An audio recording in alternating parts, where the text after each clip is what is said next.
आज हम बात करेंगे एचएस के एग्ज़ाम के बारे में, हिमाचल प्रदेश एडमिनिस्ट्रेटिव सर्विसेज के बारे में और देखेंगे कि क्या क्राइटेरिया रहता है एग्ज़ाम का। जो भी न्यू स्टूडेंट्स हैं या कॉलेज गोइंग स्टूडेंट्स हैं उनके लिए भी और कॉलेज पास आउट जो स्टूडेंट्स रहने वाले हैं उन लोगों के लिए भी ये इन्फॉर्मेशन ज़रूरी रहने वाली है। जैसे हम देखें, एचएस का जो एग्ज़ाम है ये वैसे हर साल ही होता है और इसको कंडक्ट करवाया जाता है Himachal Pradesh public service commission के द्वारा। अगर मैं यहाँ आपको एज क्राइटेरिया बता दूँ तो एज क्राइटेरिया 21 साल से लेकर 35 ईयर तक जनरल कैटेगरी का जो छात्र है वो एग्ज़ाम में अपीयर हो सकता है। और यहाँ पे नंबर ऑफ अटेम्प्ट्स अगर आप देखेंगे 21 साल से 35 साल के बीच में जितने भी वो अटेम्प्ट्स देना चाहता है वो दे सकता है। उसे जितने ठीक लगते हैं, जितने अटेम्प्ट में उसकी इच्छा है कि मुझे लगता है कि 4 अटेम्प्ट देने हैं, 5 अटेम्प्ट देने हैं। यहाँ पर यूपीएससी की तरह नहीं है कि आपको 6 अटेम्प्ट से मिलेंगे जनरल कैटेगरी के स्टूडेंट्स को। और कैटेगरीज के लिए जो है वो एज रिलैक्सेशन हो जाता है। यहाँ पर 5 साल आपको एक्स्ट्रा मिल जाता है। जो क्राइटेरिया रहेगा एज का वो एक्स्ट्रा हो जाता है, 5 साल उन्हें ज़्यादा मिलेंगे एज़ कम्पेयर अगर हम किसके साथ करें, जनरल कैटेगरी के साथ। और एज के साथ साथ ये भी ध्यान में रखना है आपने कि ग्रेजुएशन का डिग्री इसके लिए ज़रूरी होता है। ग्रेजुएशन में ऐसा नहीं है कि आपसे कोई स्पेशल टाइप की डिग्री मांगी जाए कि बीटेक मांगा जाए, ऐसा नहीं है। सिंपल बीए, बीकॉम, बीएससी ये सब डिग्रियां क्या है जो इक्विवेलेंट टू ग्रेजुएशन डिग्री है वो सारी की सारी यहाँ पर क्या है एलिजिबल है। परंतु यहाँ पे एक और भी याद रखने वाली बात है कि आपकी जब तक आपकी डिग्री है तब तक आपका जो एज है वो 21 ईयर कंप्लीट हो जाना चाहिए। ये एज के साथ क्वालिफिकेशन यहाँ पर मैंने दोनों चीज़ें आपको बता दी। अगर हम उसके बाद एक और चीज़ देखें कि एचएस का जो एग्ज़ाम है वो कितने फेज़ में होता है, तो एचएस का एग्ज़ाम 3 फेज़ में कंडक्ट होता है। पहला फेज़ आता है प्रीलिम्स। अब प्रीलिम्स में एक चीज़ मैं आपको क्लियर कर देता हूँ यहाँ पर कि प्रीलिम्स में भी 2 पेपर होते हैं आपके पास, एक जीएस का और दूसरा सीसेट का। और ये पेपर जो रहेगा ये ऑब्जेक्टिव टाइप का पेपर रहेगा। ऑब्जेक्टिव टाइप का पेपर का मतलब है कि एमसीक्यू बेस्ड रहेगा, सीबीटी नहीं रहेगा। अभी सीबीटी नहीं है, कंप्यूटर बेस्ड ये अभी नहीं है।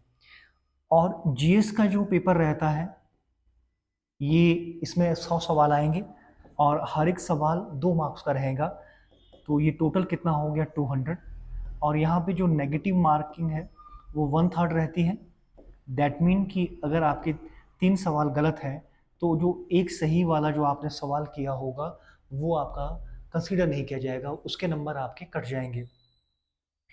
और ये जो जीएस वाला पेपर है, इस जीएस वाले पेपर में सब्जेक्ट्स क्या आएंगे आपके पास? History, modern, ancient, art and culture, फिर आपके पास पॉलिटी, फिर जियोग्राफी, फिर आपके पास एनवायरमेंटल साइंस, करंट अफेयर,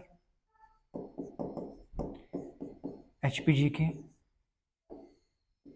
और एचपीजीके के साथ आपके पास कोई भी साइंस एंड टेक के सवाल होंगे या क्लाइमेट चेंज, इकोनॉमिक सर्वे और इकोनॉमिक्स। लगभग ये सारे सब्जेक्ट आपके क्या रहेंगे, मोटे मोटे तौर पर जीएस के अंदर पूछे जाएंगे और इन टॉपिक से लगभग 100 सवाल पूछे जाएंगे।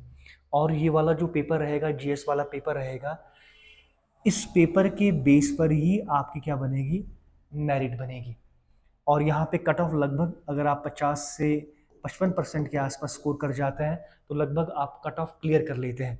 लेकिन यहाँ पर एक चीज़ और भी ध्यान में रखनी है आपने कि यही पेपर आपको क्वालिफाई करना सफिशिएंट नहीं है। इसके साथ साथ सी सेट का जो सी सेट का एग्ज़ाम होता है इसमें मोटे तौर पर आप इंग्लिश के अंदर कम्युनिकेशन स्किल भी आता है, कॉम्प्रिहेंशन आती है, रीजनिंग और मैथ्स। इसके भी यहाँ पे 100 सवाल रहते हैं और हर सवाल यहाँ पर 2 मार्क्स का रहेगा इसके अंदर, सी सेट के अंदर। लेकिन सी सेट वाला जो पेपर है, सी सेट वाला पेपर क्वालिफाइंग इन नेचर होता है। इसका मतलब ये है कि यहाँ पर आपको 33% स्कोर करना पड़ेगा। लगभग आपको 66 से ज़्यादा नंबर आपको यहाँ पे क्या करने पड़ेंगे, लेने पड़ेंगे क्वालिफाई होने के लिए।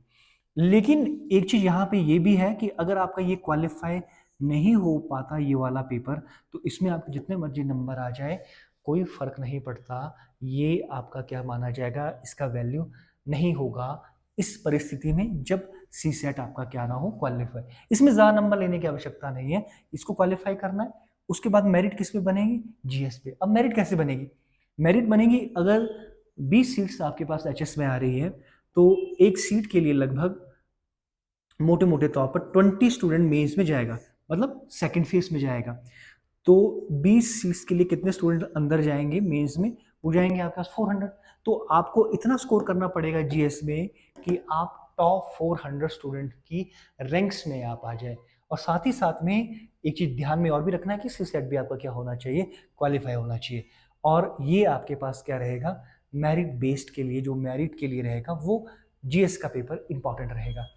और एक चीज़ और भी रहती है कि तैयारी करने का सबसे अच्छा समय, अच्छा टाइम कौन सा है, तो मेरे अकॉर्डिंग ये रहेगा आपके पास जब आप कॉलेज जाते हैं, first year, second year, third year, उन 3 सालों में आप अच्छा प्रेपरेशन कर सकते हैं।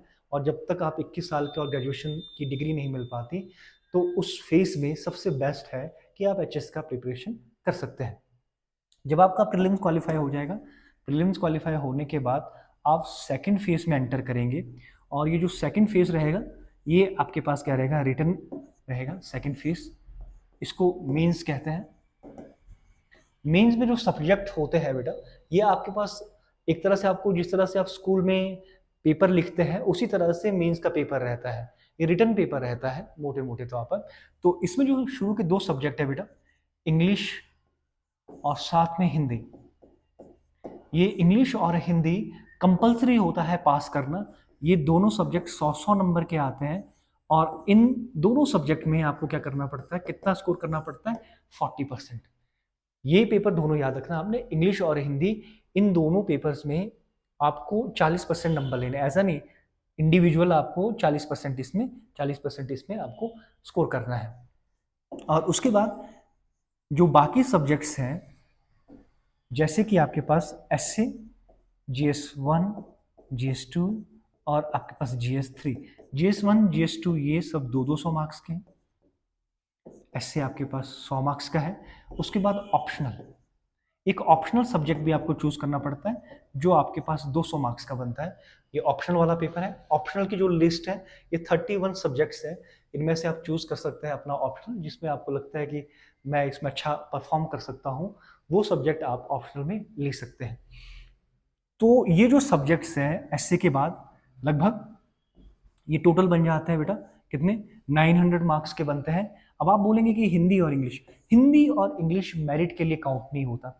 इसके बाद मेंस की मेरिट अलग से बनती है, प्रीलिम्स की जो मेरिट बन गई उसका मेंस से कोई लेना देना नहीं। वो प्रीलिम्स जब आपका क्वालिफाई हो गया तो प्रीलिम्स के नंबर वहीं पर आपके क्या होंगे, उसकी आगे कोई आवश्यकता नहीं होती, कोई जरूरत नहीं होती। सिंपल उसकी आवश्यकता होती है कि वो आपको कहाँ तक एंट्री दिला दें, मेंस तक। तो मेंस में क्या होता है, मेंस में अलग से मेरिट बनती है। और इस 900 नंबर में से जो मिनिमम क्वालिफाइंग क्राइटेरिया है, आपको 45% नंबर लेने पड़ेंगे इन सब्जेक्ट्स में। हिंदी और इंग्लिश में अलग से आपको पास होना है, इसमें कितने लेने पड़ेंगे, 45%, 405 नंबर लेने पड़ेंगे।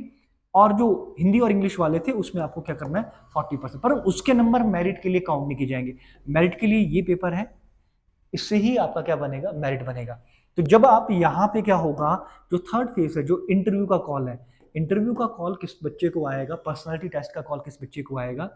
एक सीट के लिए लगभग 3 स्टूडेंट को क्या किया जाता है, क्वालिफाई किया जाता है, जो मेंस क्वालिफाई करेंगे। एक सीट के लिए 3 बच्चे अंदर जाएंगे और वो किस में जाएंगे, इंटरव्यू के लिए जाएंगे। तो आपको यहाँ पे इतने नंबर लेने पड़ते हैं कि अगर मान लीजिए 60 स्टूडेंट अंदर चला गया, 20 सीट्स थी, तो आपको लगभग, सॉरी, अगर 20 सीट्स आपके पास है तो 60 स्टूडेंट्स को ही क्या बुलाया जाएगा, इंटरव्यू के लिए बुलाया जाएगा। अगर 20 सीट्स है तो 60 या इससे कम भी होता है कई बार, या अगर कई बार ऐसा भी हो जाता है 2-4 स्टूडेंट ज़्यादा भी हो जाता है, कोई सेम नंबर पे है, तो उन सबको कॉल आ जाता है इंटरव्यू का। तो आपको यहाँ क्या करना पड़ेगा, यहाँ पे आपको पहले तो मिनिमम क्वालिफाइंग क्राइटेरिया पास करना होगा कि मिनिमम आपको नंबर लेने होंगे।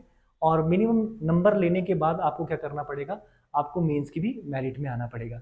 मेंस की मेरिट में आने के बाद अगर आपका स्कोर मान लीजिए 500 आपका स्कोर आ जाता है और 150 नंबर का इंटरव्यू होता है, तो 100 नंबर आपको अगर इंटरव्यू में लगते हैं तो आपका कितना बनेगा, 600 स्कोर बन गया। तो यहाँ पे ध्यान रखने वाली बात यह है बेटा कि 900 नंबर का मेंस और 150 नंबर का आपके पास पर्सनालिटी टेस्ट, लगभग जो आपका टोटल पेपर जो फाइनल मेरिट बनेगी वो कितने से बनेगी, वो 1050 से बनेगी।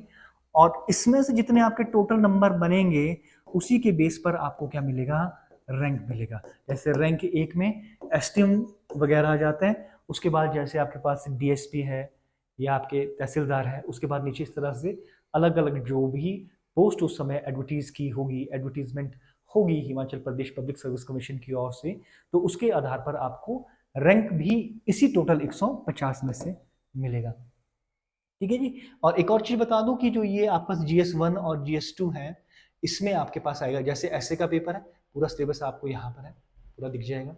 ये GS1 वाला है, अगर आप इसको देख सकते हैं कि GS1 में आएगा क्या, ये historical perspective of Indian culture heritage, ये मॉडर्न इंडिया। उसके बाद आप GS2 कॉन्स्टिट्यूशन,